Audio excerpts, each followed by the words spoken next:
Another reading from my book, Failsafe, The Kennedy Curse Fused with Science Fiction Fantasy by Susan MeeLing. Reverend Susan MeeLing, Reverend MeeLing, me, Lady Dori, Belle, a whole bunch of names. So,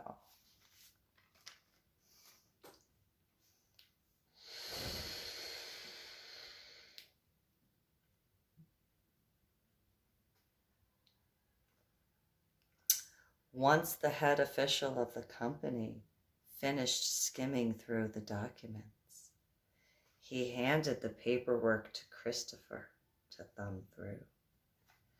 Quickly reading through the details of each page, neither the owner of the mercenary group nor Christopher were able to find a connection between the first group or the second. The boss listened to the government's explanations while Christopher admitted his curiosities, raising higher concerns. Another file skid across the conference table for the owner to read from a different agency. The boss looked through more blacked out paperwork before handing over to the right-hand man to look at as well. Neither could find what they were looking for, but kept up appearances with confidence for the moment. The additional paperwork created more confusion for the owner and Christopher as they looked over many oddly labeled documents. Most within the second olive green file folder were from a hidden group separately connected with the TSA, the NSA, and a few other Homeland Security watch groups inaccessible to the public. Agents within the United States government were tailing and observing Maggie while working with Homeland Security and NASA before their official existence. The government could only confirm of some military evaluation using undercover agents in an array of methods to get close to the woman in question. Unknown to Maggie or the second group fully, many who spoke with her caused the former military experience to switch on.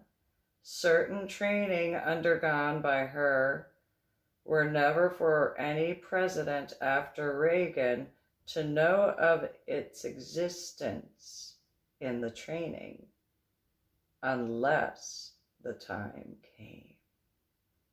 Naturally working, protecting her from the attempts to probe her knowledge, Maggie instinctively and subconsciously had a knack for camouflaging in plain sight. Just as with the previous group, the government did not at first acknowledge the correct questions to inquire about necessary details of Maggie. Neither the owner of the company had done so either. Unable at the time to find the keys to unlock the proper information prior to a secondary blast of inspiration, the government had lost track of their necessary subject for the matter and source. Christopher admitted he had connected an array of pieces to an extremely vast puzzle, which no one in the meeting had clearance for. Without the owner having the necessary acceptable level of permission granted for that information, Christopher discussed an array of conflicting feelings with Luke.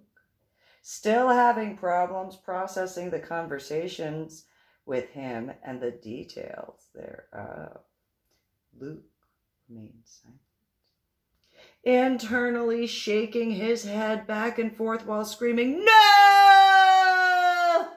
repeatedly within his thoughts. Luke maintained his composure. Neither had sorry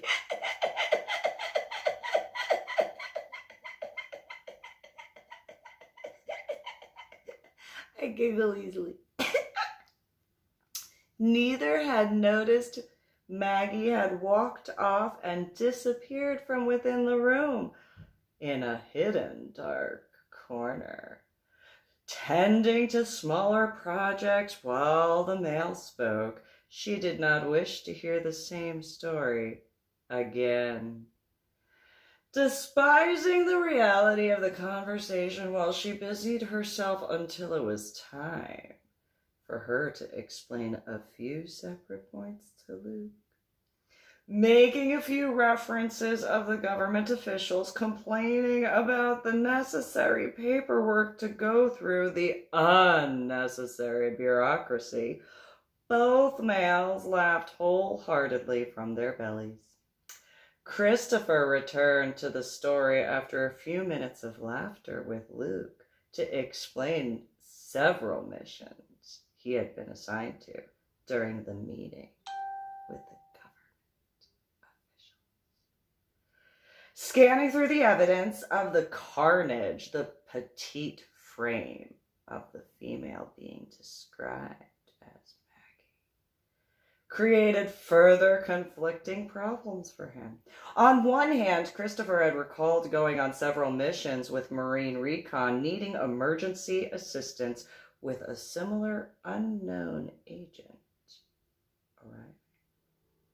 Conversely, he remembered other work done dealing with the SEALs, and at other times with the paratroopers when similar events occurred, from the few sentences he was able to read.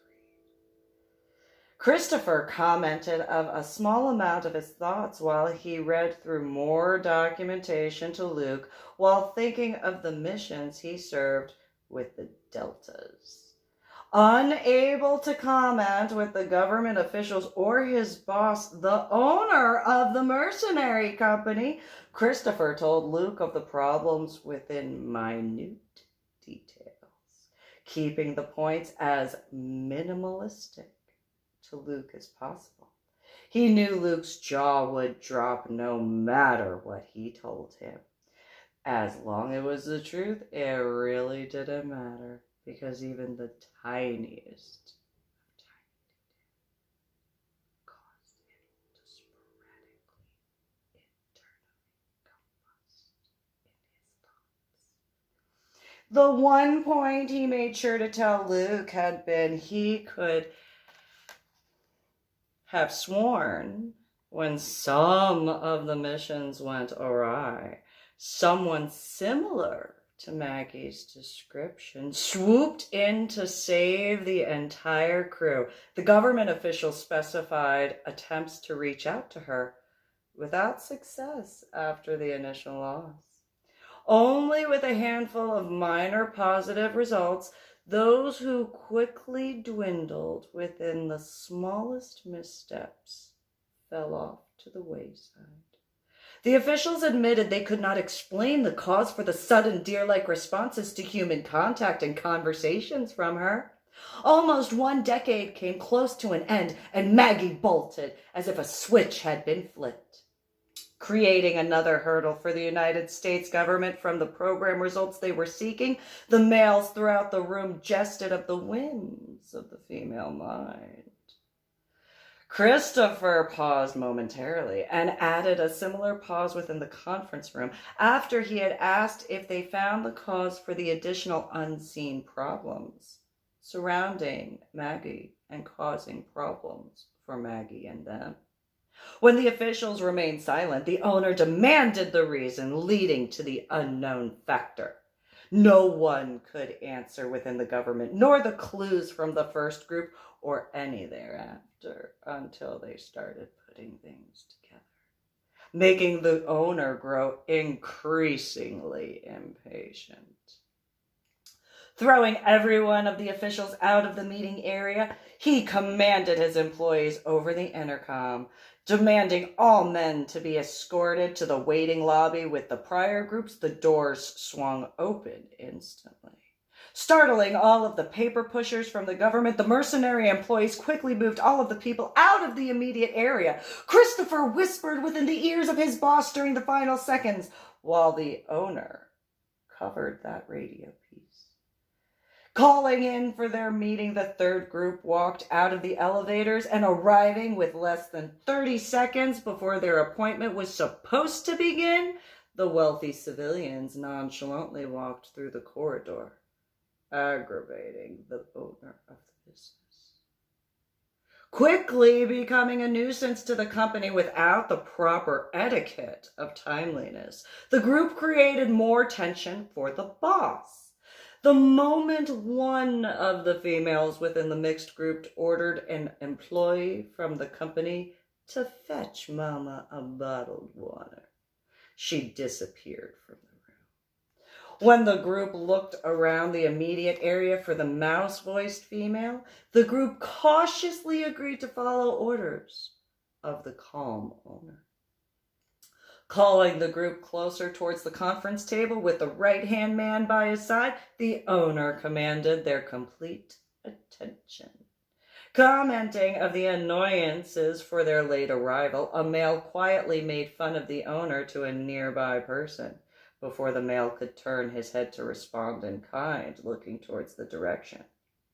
He saw only the wall before it was lights out. Observing an employee moving closer to him at a speedy and silent pace, the other male quickly looked forward. Moving within the center of the group, he said nothing because he couldn't. During that moment, Luke was able to find some humor and laugh again without hesitation that time. Humorous chuckling was not long-lived when he saw Christopher did not crack the slightest resemblance to a smile. Luke stopped laughing and quickly composed himself to listen to the story continue with the detailed explanation. He thanked Luke for claiming not to interrupt the conversation again before Christopher added anything further, explaining fervently to Luke of the view within the company seeking assistance and the owner of the mercenary squad both valued time more than any monetary purchase. Thus, neither were not impressed with anyone unless the respect had been earned. Admittedly, the actions and nonchalant attitude of the third group reminded the boss of a primal animal mentality, and he did not listen to the group for any length of time. Christopher described the limited buttons available left to push incorrectly to completely shut the boss down from listening.